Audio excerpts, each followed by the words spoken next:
హైదరాబాద్ లోని చెర్లపల్లి జైల్లో 2.5 కేజీల గంజాయి దొరికింది. దీనికి సంబంధించిన మరింత సమాచారాన్ని మా కరెస్పాండెంట్ వాసు అందిస్తారు. వాసు, చెప్పండి, సెల్ ఫోన్ల దగ్గర నుంచి గంజాయి దాకా జైల్లో దొరకడాన్ని పోలీసులు నిర్లక్ష్యం అనుకోవచ్చా?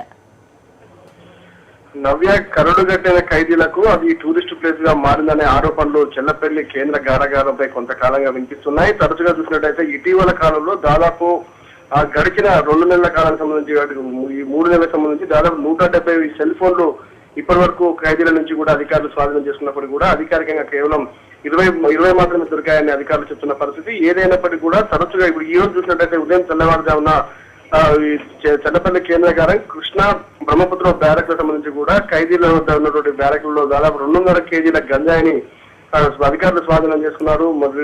మొన్న రీసెంట్ గా చూసినట్టయితే వరుసగా కూడా ఖైదీల వద్ద నుంచి కూడా mobile phones, cell phones, SIM card పెద్దగా స్వాధీనం చేసుకున్నటువంటి పరిస్థితి కావచ్చు. అయితే మొన్న చూసినట్టయితే కరడుగట్టిన నేరస్తులకు అడ్డాగమైనటువంటి చెల్లపల్లి జైలు సంబంధించి కూడా రౌడీ షీటర్ యాదగిరి, అయ్యూబ్ ఖాన్, మహమ్మద్ ఫైలాల్, బాలకర్ లాంటి మధ్య వారు కూడా గతంలో మొబైల్ ఫోన్ స్వాధీనం చేస్తున్నారు. మరోపక్క చూసినట్టయితే మందు, గంజాయి, సెల్ ఫోన్, బిర్యానీ అనేది కూడా చాలా అక్కడ సకాలంలో ఎప్పుడంటే ఎప్పుడు దొరికే విధంగా కూడా చెల్లపల్లి జైల్లో తరచుగా లభ్యమవుతున్న పరిస్థితి అనేక ఆరోపణలు వచ్చాయి. మొన్న చూసినట్టయితే సూపరింటెండెంట్ కేఎల్ శ్రీనివాసరావును కొద్దికాలం దీర్ఘకాలిక సెలవుపై బదిలీ వేటింగ్ చేశారు. మరోపక్క డిప్యూటీ సూపరింటెండెంట్ రాహుల్, మరోపక్క జైలు నిరంజన్ రెడ్డిలను కూడా ఇప్పటికే అక్కడి నుంచి అధికారులు బదిలీ వేటు వేశారు. మరోపక్క సక్రు నాయక్ అనే ఒక జైలుపై కూడా యాదగిరితో పాటు మరికొంతమందికి మొబైల్ ఫోన్స్ అందిస్తున్న నేపథ్యంలో కూడా అతనిపై బదిలీ వేశారు. మరోపక్క మనం రీసెంట్ గా చూసినట్టయితే వీరస్వామి అనే ఖైదీ వద్ద దానికి సంబంధించి కూడా కరుణానిధి అనే జైలును కూడా సస్పెండ్ చేయడం జరిగింది. మొత్తం మీద చూసినట్టు ఏదేమైనప్పటికీ కూడా ఈ ఖైదీల వద్ద కూడా అంటే ప్రాథమికంగా చిన్న చిన్న నేరస్తులు జైలుకి ఖైదీలు కరుడుగట్టిన నేరస్తులుగా మారి మరికొంత నేరాలకు పాల్పడుతున్న ఆరోపణలు మాత్రం